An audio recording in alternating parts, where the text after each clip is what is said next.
Okay, Rabotai, we are on live. Welcome back to all. It's really welcome back. I haven't seen you guys almost who knows how long. Depriving us out here, Rabbi. Anyway. You're depriving us. Today's class, we have two subjects we want to speak about, two important subjects.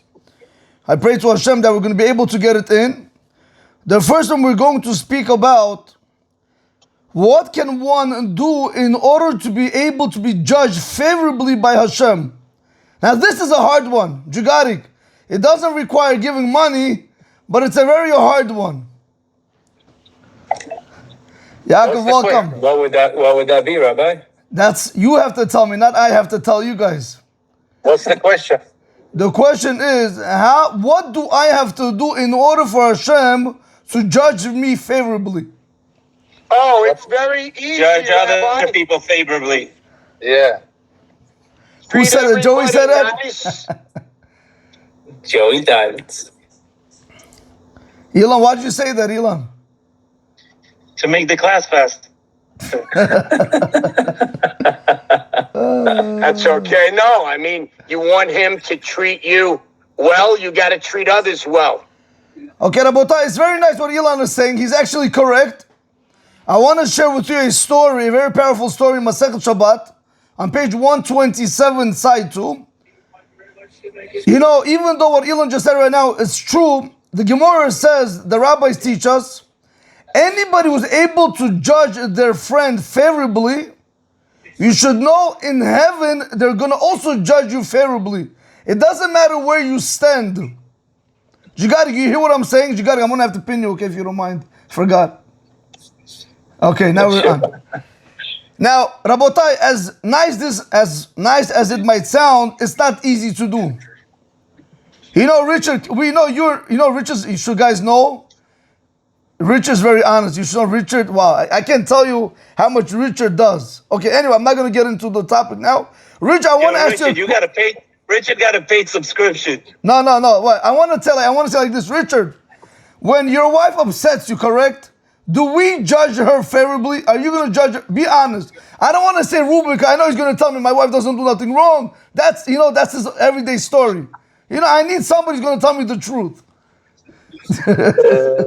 So when Lori judges me hard, or says something that hurts my feelings? Correct. Do you judge her favorably? Yeah, I would. I try to learn something only in the last 2 years. I try to learn something called pause. I try to not bite her head off right away. I try not to be feeling sensitive or insecure where men will just attack when they attack. So I'm trying to work on just letting it go in one ear, out the other, and then figuring out what she means, and then try to pick my battles with her. If there's 3 or 4 things she said that bothers me, like, how come everybody goes to Europe and we don't go to Europe? Or how come everybody lives like this and we don't live like this? Or how come we're doing this and we're not doing that? That's one of the things you deal with. And so what I say is, look at 95% of the people in the world that don't have the well-rounded life that we have, that we go to eat and that we do, I do to fill in, and that we're together and that we're faithful and we're honest and we're loving and we have grandchildren and our family is healthy. So I try to give her a little bit of a gratitude list to get her to think a little more sensibly. But no, I don't do it perfectly. That's all. Very nice. Richard, there goes the whole class. Okay, I want to share with you a story. Now, the Gemara says it was one man, it doesn't say who it was, correct? But if you look at the side note, you know who they say it was? It was Rabbi Akiva, and it was Rabbi Eliezer, the son of Horkanus, who's very rich. What did Rabbi Akiva do? You got to listen to the story. Rabbi Akiva hired himself when he was an ignorant person. He was not a Talmud Chacham. He hired himself out to work for Rabbi Eliezer, the son of Horkanus. Richard, 3 years he was working for him without getting paid. On one afternoon of the holidays, Rabbi Akiva comes, after 3 years already passed, He comes to Rabbi Elazar, the son of Hyrcanus, and he tells him, can you please pay me my wages? You know what he answered him? I don't have money for you.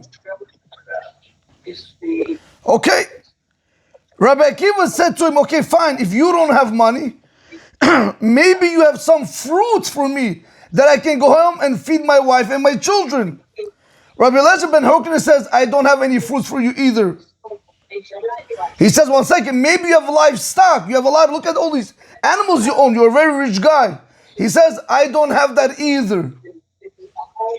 Then he said, okay, maybe you can give me some land. I can sell it, make some money. He says, I don't have land either. What, everything I ask you, you don't have? Then Richard, he tells him, okay, can you give me some pillows and some cushions that I can do business with? I can go out and feed my family.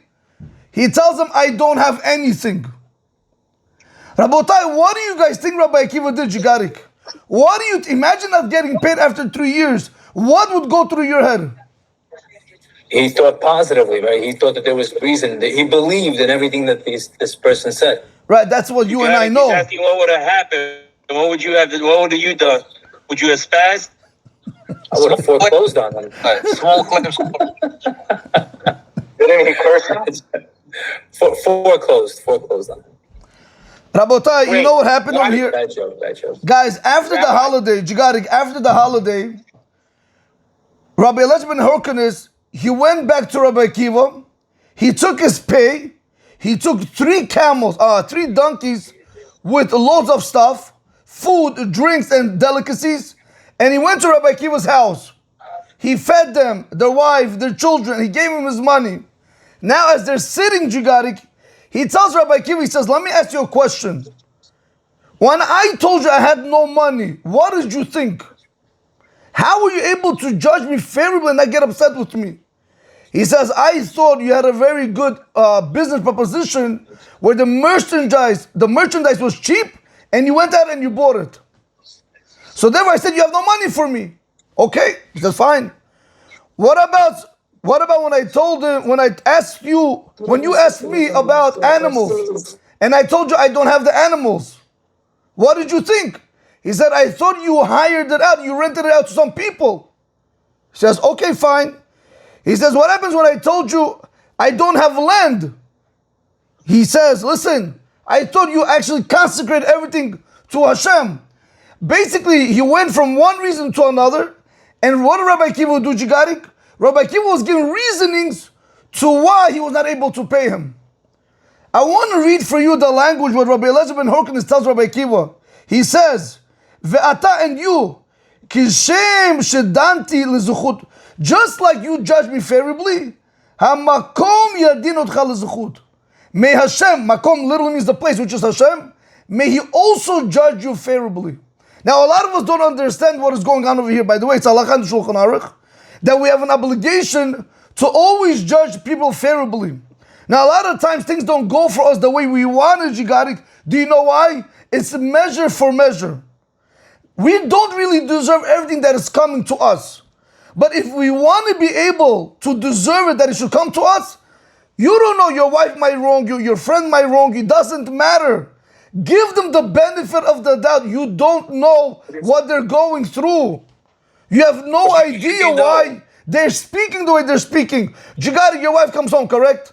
Now I'm just saying, not your wife, right? Let's say, whatever, a woman comes home. She loses it. Why do you get upset with her? Hypothetically, correct. Why did we lose it, Jigari? Because we don't understand through everything she went through, you understand? The hard day that she had, you understand? If you start putting yourself, like Richard wanted to say, if you start putting yourself in her shoes or in anybody else's shoes that upsetted you, you're not going to go out and you're not going to judge anybody, chas v'shalom, in a bad way. But that's the problem. How many of us do it, Jigari? How many of us do it? Maybe I have a question. One second. Before the question, I want you guys to understand that if we want to be judged favorably from God Himself, which we need it every single day, every single moment, we got to be able to be like Hashem, Rabotai. Just like Hashem has mercy on His creation, we have to have mercy on other people also. How? By going ahead and giving them the benefit of the doubt, Jigari. The child does something wrong in the house, it's not the end of the world, you understand? Rabbi, just to clarify, do you mean midat adin or midat rachamim? Rachamim, mercy. I'm sorry, I don't understand the last part. Can you clarify that? Yeah, Richard, all I'm saying is that we want to try to resemble Hashem. Just like Hashem is merciful with us, we also want to be merciful with other people, you understand? We don't want to be cruel. Just like Hashem gives us chances to come back to Him, we also have to give other people chances. If somebody wronged us, you don't know what happened. Speak to him. Ask him, is everything okay? Did you intend to hurt me? Maybe you didn't. Maybe I didn't understand it. A lot of times, Jigarik, if you believe it or not, it's miscommunication. Majority of the times, Jigarik, it's miscommunication, the way you understand what they're saying and the way they're saying it. It's a lot of times miscommunication. Bottom line is what we want to see over here is it is very important to judge every single person fairly. Now, why is that important, Jigarik?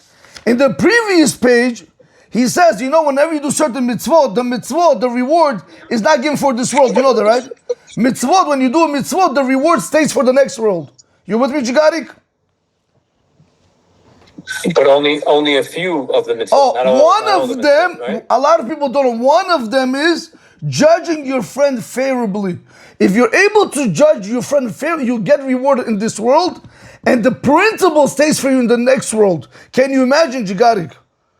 We give that up by losing it, which we shouldn't do. Rabbi, but isn't there like levels to how bad the person does you wrong? So this is the thing, we don't go to that extent, because you need to understand, if something's happening wrong to you, you have no right to lose it on that person. We have every obligation to go out and to try to find why what he did was not really there to offend me. You understand? It's not about levels. Everybody has their own level, how you're going to react to it. But you have no right to get angry with that person. You understand? No, you didn't understand me. You didn't understand me. I'm saying, you said we have to forgive, right? Correct. But isn't there levels to how bad or what he does to you? Give me an example. You could forgive, basically. The severity of the crime, right? Give me an example. Yeah. Like, I don't know, for example, I'll use a woman, right? If a woman, you say you have to be forgivable, right? But if a woman cheated on you, right? Right. Now, you can't forgive that, right? Like, isn't there levels to forgiveness? So I'm not speaking about, I'm telling you, you have to judge her favorably. Chas v'shalom, God forbid, if a person goes through that situation, again, her punishment is between her and God, not between me and her, chas v'shalom. Let's say a person went against Hashem. In my mind, I have to understand, I have to try to think that the Yetzer Hara overtook her, you understand? She failed. If you would have been in that position, you would have also probably failed, you understand? Don't stare. Say it again. You want to make sure, remember, the way you judge other people, that's exactly the same way you're going to be judged from heaven. So if you're judging them in a way where, you're going to make them obligate, that they're wrong, then Hashem is going to also obligate you in the sins that you do, which is a problem. We don't want that. We're not perfect. We also make mistakes. If you want Hashem to judge you fairly, make sure you judge other people favorably. Yaakov, what did you want to say, Yaakov, before I go? Yeah. So my question was, like they asked,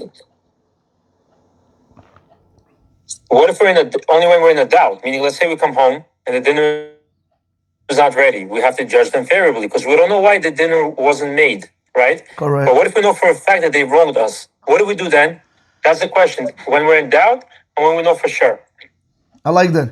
Even, how do you know for sure? Can you tell me, how do you know for sure somebody's trying to wrong you? Somebody borrowed money from you and they're not paying you. Who says they want to wrong you? Maybe they can't really pay you. Let's say they have it, they just don't want to pay you. Again, how do you know they have it? They say, I'm not paying you. Again, you have to, listen. I'm not paying you, they say, that's it. What, they have and they don't want to pay? Meaning, if you don't know for a fact, yeah. Meaning, is it every single individual, no matter what the situation is, or when we're in a doubt? So for this, there's court. If somebody, God forbid, owes you money and they really don't want to pay you, you're allowed to take them to Jewish court, correct? That you're allowed to do. But at the same time, you want to judge them fairly to why they don't want to pay you. You understand? You don't want to create animosity between you and them. That you don't want to do. You hear, Yaakov? You don't want to. You have to understand that what So they're any doing to situation, you. you have to judge them favorably. Yes, you have to. You have to. You have to understand, Yaakov. It's not. One second, Yaakov. Hey, Rabbi. They're not the one that are wronging you per se, because everything that comes to you comes directly from Hashem. Hashem allowed that to happen for a reason, to test you. Got it. That's interesting. That's very interesting. Right. So there's like a presumption. I like it. It's a favorable presumption, basically. Correct. It's a favorable presumption, which is good, because that dissipates anger. There's no anger. Correct. You don't start from the revelation of anger. You don't start from the revelation of blame or judgment. Are we allowed to judge people? So Rabbi? no, in general speaking, you're not allowed to judge anybody. You're not allowed to. Who are we to judge anybody? Wow. You know the Chazal, Leo, the rabbis of blessed memory say, put yourself in their shoes and then try to go ahead and judge them. What does that mean, Jigarik? You know what that means, Jigarik? Can you imagine if you wear size 10, correct? And the guy wears size 12. Try to put yourself literally in his shoes. You won't be able to walk. You can't walk in his shoes. What do you think? You could live his life? You can't. It's impossible. It's a powerful message. Powerful message. It's very hard to do, Empathy. Leo. That's the message. Leo, I want to tell you, as you are a lawyer, you should know that this halakha is brought down actually in Choshen Mishpat with the judges. Jigari, you know what the halakha says? That if you have an evil person comes to you, listen to this, you're not going to believe it. Right. Rasha, he doesn't keep Shabbat, he goes against Hashem, he wrongs everybody. And you have a tzaddik. You know what a judge has to look at him? They're both equal. In the end, whatever the court case is going to be, whether he's right or he's wrong, the judge have an obligation to look, that judge them favorable, that why he did what he did. They cannot judge them. Even if they know he was wrong, all the proofs against him, still have the obligation to judge him favorably. Maybe he did it because of this, maybe he did it because of that. We have, look, the judges, Jigarik, how much more so we have no right to judge another person. But unfortunately, everything's about judging people. That's what Elon said today, right away. Judging people favorably, he spit it out very fast. But it's very hard to do, Jigarik. This is why there's a lot of divorces. There's a lot of court settlements. A lot of families break up because of this. Brothers don't speak to one another. It's because we don't look at them with a favorable eye. That's a very big problem. That's powerful stuff. It's powerful So stuff. with that being said, Rabbi, I do have a question. I do agree with you that he doesn't make mistakes, yes. But some people intend to hurt you. Correct. How do you deal with them? When you say intent to hurt you, correct? A lot of people also intend to hurt me. I get a lot of backlashes after I have any one of my classes that I give. When people don't like, I get calls. You understand? I get calls from a lot of people. I don't know if they're there to try to make things better or they're there to try to go after me. But I say, maybe they're not knowledgeable. Maybe they didn't know the halakha. It depends how you look at it, Aaron. It can't be that people after that there are people in the world that they're there to go after you. That cannot be. You might feel that sense. You might feel that because I don't know why. Maybe with your upbringing, maybe you had negative, what do you call it? Negative intuition connected to that feeling. Say it again? Experiences. Right, negative, thank you. Yeah, negative experiences. All depends on the person, you understand? I'll tell you like this. Aaron, go ahead. Is this a one-way shiur where you talk, we listen, or we can... No, you can ask any question you want, Vladimir. Go ahead, ask me any question. Rabbi, but this is for mostly the information you're saying, teaching us, is for previous people. Not everybody, most of the people are continuing, They're going to borrow money and they're not going to pay you. Like Jacob said, even though they have the money, I'm going through the same situation. I made a sale 4 months ago. I'm still being get my 10% that's left. I only got 90% of the sale, and the guy has the money and using this for something else. That's So, the people are not like they used to be. You're right, but you know something? The level of humanity is very, very low. So therefore, when it comes to money especially, before you give money, make sure you do your research. Make sure you take collateral. If you can trust them, why are you giving them money? Who gave you permission to give people money if you can trust them? Because they had difficulties, I judge them favorably. I help them. Okay, so you have to trust the process. You have to trust the process. There's a reason why they're not paying you. You have to understand Hashem knows what He's doing. I'm not Hashem, but Hashem knows exactly what He's doing. You know the Gemara said Masechet Rosh Hashanah that every dollar that's supposed to come to you from one year to the next, meaning from one, is going to come to you. That means it's not meant. I can't take away a penny from Reuben, or I can't add a penny to Reuben if Hashem does not decree. I could think whatever I want. You could think nothing's going to help us. If Hashem wants it, that's exactly what's going to be. I got you. You are right, it is very hard. I agree with you, it is very hard. Nevertheless, we have an obligation to try to judge every single person favorably. And you know, I speak about every single person favorably. Listen, I've been in business also, you understand? Yeah, people would take stuff, they say they would pay back, they would never come back. Okay, did you really lose that money? Hashem will replenish it from somewhere else. He will give you the money. He's not going to leave you hanging. If you're doing the right thing, Hashem is not going to leave you hanging. You know, I was dealing with a family, I want to tell you, where the children, they don't respect the mother at all. You hear? Because the mother's very, very, very, very, very negative. No. She doesn't know what yes means. Just pick anything she's going to say no. Always fighting with the children. So I spoke to the children. I said, let me tell you something. Let me tell you a little bit about your mother. Because the husband explained to me. The mother went through a very abusive childhood, you hear? From her parents. So what did she grow up with? Being abusive. What does she know? That's all she knows. Now, they don't realize now the children now when the mother screams, they say, wow, my mom is abusive only because this is the way she was raised. So they treat her completely different, you understand? It's how you look at the situation. If you give it a different perspective, like Leo won't say, you won't get angry, you won't get upset with it quickly. They're giving her the benefit of the doubt. Correct, but it's not easy to do, Jigarik. It's not easy to do. It is not easy. It's very hard to do. But that's our job to go ahead and do it. I would tell you a few stories, but I want to go online because I don't want to make it about me. But it happens, Jigarik. When people wrong you, you just got to give them the benefit of the doubt. You have to. And then you'll see, a week later, 2 weeks later, everything comes back full circle. That's not what I meant. That's not what I wanted to happen. I'm sorry, Rabbi. Listen, it was my fault. Nah, it's okay. Don't worry about it. Happened. Don't bring the past. I'm just leave if it happened, let it go. You understand? Move forward. Why have to go? Why have to live in the past? For what? Doesn't make sense. Enjoy the present, Jigarik. You hear? You with me, Jiggy? Okay. Rabotai, I want to share with you right now a very important halakha. Jigarik, are you with me? Show me a thumbs up. Yes? I'm with you. Okay, fine. I want to share with you guys a very important halakha. I'm with you. Can you hear me? I hear you now, yes. I don't know why you're freezing, but I do hear you now. Okay. I want to speak about bringing small children to shul. Is there a mitzvah to bring a small child to shul? It depends. Go ahead, tell me, what does it depend on? If the child is going to disturb other people. Okay. If it depends if the child is going to disturb other people, then probably not. You're saying very good. Let me ask you like this. What happens if you know your child is going to disturb other people? Should you come to shul with your child, or should you pray at home with your child?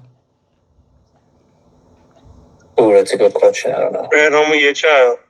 Because Hila knows, because that's what he learns by me. That's a tough one. That's a tough one. The halacha says, Jigarik, it is better to pray by yourself. Don't come to the synagogue. I'm making it clear, Jigarik. Do not come to the synagogue if you're going to bring your children and they're going to act like children, which is normal, and they're going to act like children inside the Beit HaKnesset. If they're going to behave in a foolish way or in a childish way, do not bring your children to the synagogue. Now I want to read for you why. The Mishnah Berurah in Siman Tzadik Chet in Sivkat and Gimel says something very fascinating, something very scary. Also, a lot of people don't pick up on this. They think, Jigarik, they're making it easier for their wives. They're bringing their children to shul, correct? Very big no-no. You want to help your wife? You stay at home with your wife. You don't come to shul. Stay at home with your wife. Watch your kids. Pray at home. Nobody's obligating you to come to shul. If you need to help your wife, you stay at home. You with me, Jigarik? This, by the way, this halakha is from Rav Yitzchak Yosef Shlita. He says it's better. Sometimes the wife wants the husband out also, Rabbi. So go in your backyard and pray in your backyard. What can I tell you? Now, I want to read for you over here, Jagari. Listen what he says. The Shlach HaKodesh, a lot of you guys probably don't know him, but the Shlach HaKodesh is screamed a very grave complaint on people that bring small children to the Beit HaKnesset. Meaning, children that did not reach the education age of 6. Why? Because when you bring small children, what do? They play, they jump, they run around, and they desecrate the sanctity of the Beit HaKnesset. And they also confuse people when they're davening, right? When they're going to become old, they're going to continue in their foolish ways. However, he says, but once they reach the age of 6, you are allowed to bring them only on one condition, Jigarik. Listen what he says. Bring your child with you to the synagogue.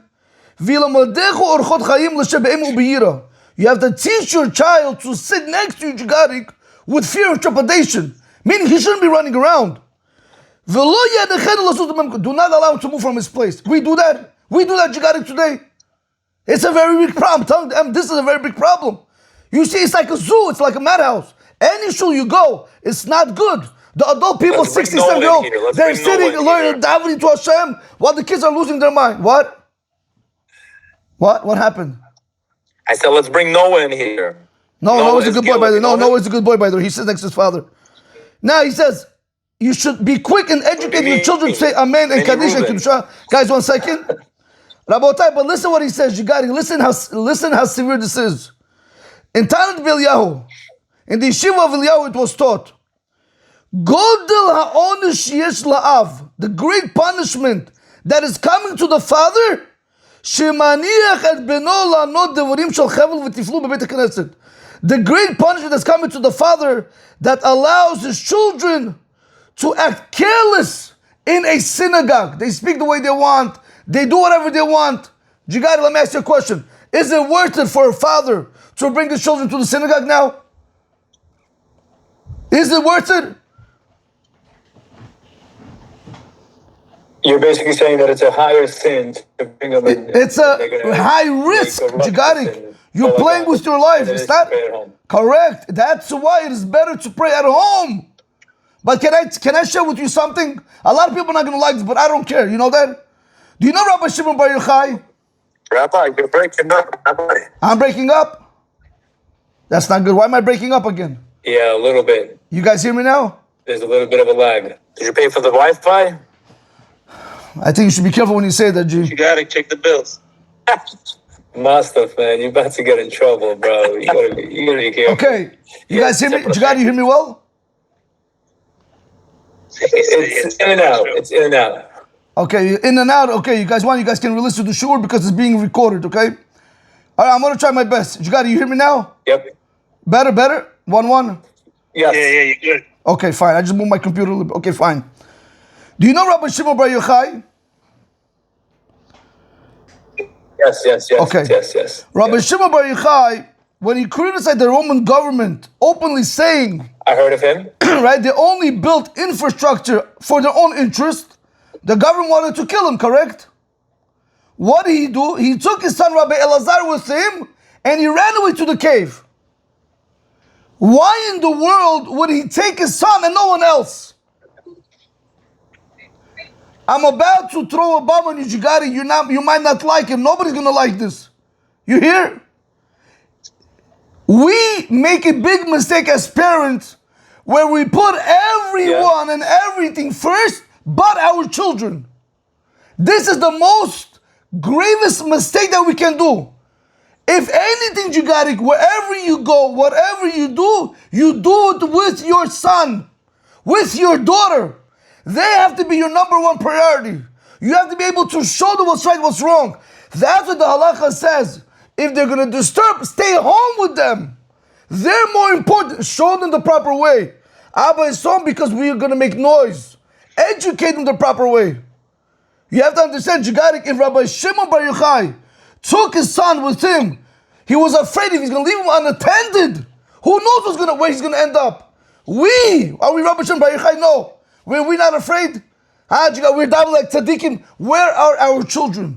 I want to know. Where is every single child? And then we say, oh, he died out of drug use. He died out of alcohol abuse. No, because the parents were not there for the children. They were everywhere but there. That's a big problem. That's a big problem in our generation today. We have to spend more time with our children. Even if that means you don't go daven in synagogue, you have to spend time with your son.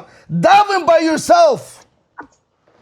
Let the child see Abba counts me as somebody important in his life. We have to make them important, Jigarik. Only then can we be able to influence them tomorrow.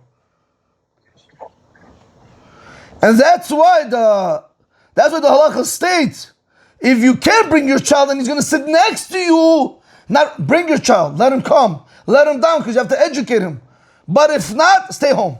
Stay home, don't come to shul. I'm telling you, don't come to shul. But Rabbi, why? Doesn't matter. Don't tell me why, don't tell me how. It is better to stay home than to come to shul with a child who's going to make a lot of noise.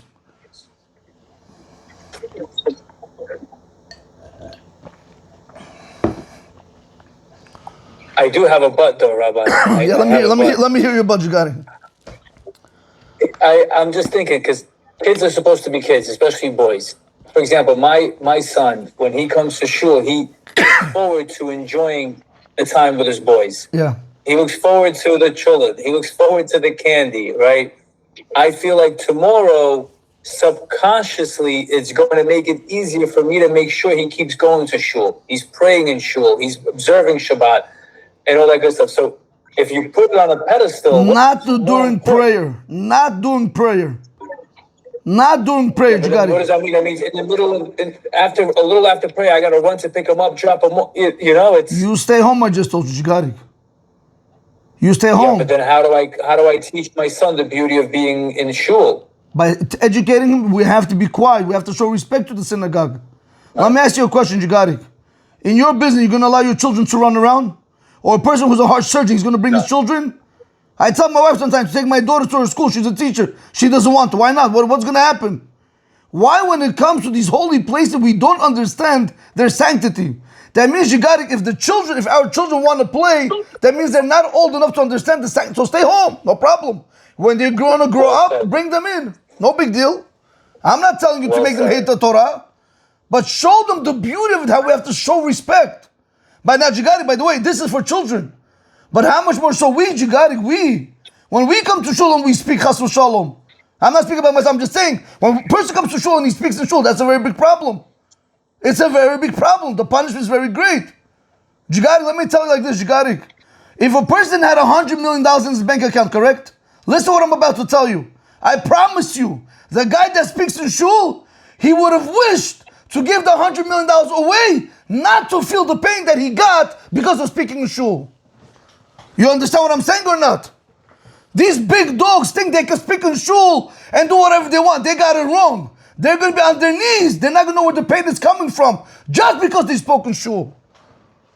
Then all the money's not going to help them, you understand? And then we come to Rabbi, pray.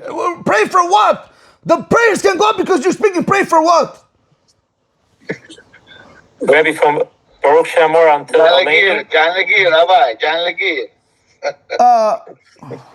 Who's that, Rob? Rob, you got on there though? Now you think you got a platform to speak, Blin? Take it easy, Rob. No, that was no. Because I like to listen to them talk. Yaakov, no, you're not. Yaakov, listen, the halakha states, for sure you're not allowed to speak from Baruch Shamar until the end of Shemon Esrei. Until you do Tachanun, for sure. But, Yaakov, a lot of us don't realize, in the beginning of the Mishnah Chalak Bet, you're not allowed to speak in shul about things that have nothing to do with mitzvot or shul. If it's not words of Torah, if it's not something for the shul, you can't speak. You can't speak about sports, news, business. You can't. Even outside of the prayer, you can't do it, Yaakov. A lot of people don't know this. That's why we got to be very careful. Got it. Yaakov, do you know the Arizal? You know the Arizal, correct? He was afraid to give Musar in the shul because he was going to speak maybe an idle word, some idle chatter, maybe nonsense. So he didn't want to give Musar. Come on. But we somehow have all the confidence in the world to speak in shul. You see, that's the problem, Yaakov. You have to understand. Do we want to follow the rules and laws of Hashem, or do we want to follow our own laws and rules? That's where the problem comes in. The Mishnah Berurah says any shul that has talking, in the end is going to be a mosque, a church, and then that shul is not going to be a shul no more. You'll see. Give it some time. You don't believe me? Go to Manhattan, see how many shuls. Go to all these places that have these shuls are like museums. They can't even get 10 people. Forget about learning Torah there. They can't even get 10 people to daven shacharit min charavit there. Why? Because there was no sanctity. They defamed it, you understand? They deconsecrated the shuls. That's a very big problem. That's a humongous problem. We have to give the shuls the utmost importance. Even if it means I don't daven in the synagogue with a minyan, and I have to daven at home because of my children. Just a question, Rabbi. What if you want to take your kid for the holidays, like for Pesach, but your kid is special needs, God forbid, but just for not like for the every Shabbat, but for at least for the holidays. Bring a child, if you know you're going to be able to watch him at least, the minimum, he shouldn't be running around, he shouldn't be saying nothing nonsense. Bring him at least on the night of the holiday, Aravit, which is very short.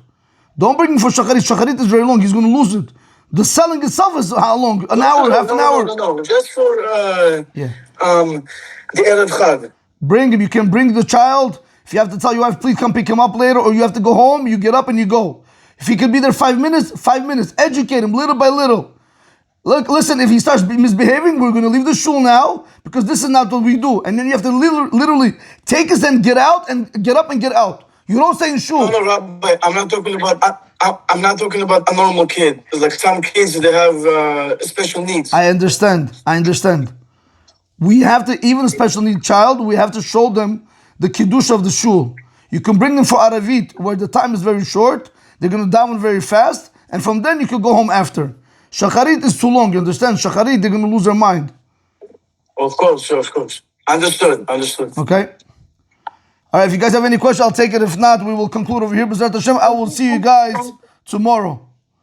Rabbi, thank you so much, Rabbi. I'll see you, boys. Thank you, Rabbi. I'll see you guys. Bye. I'll see you.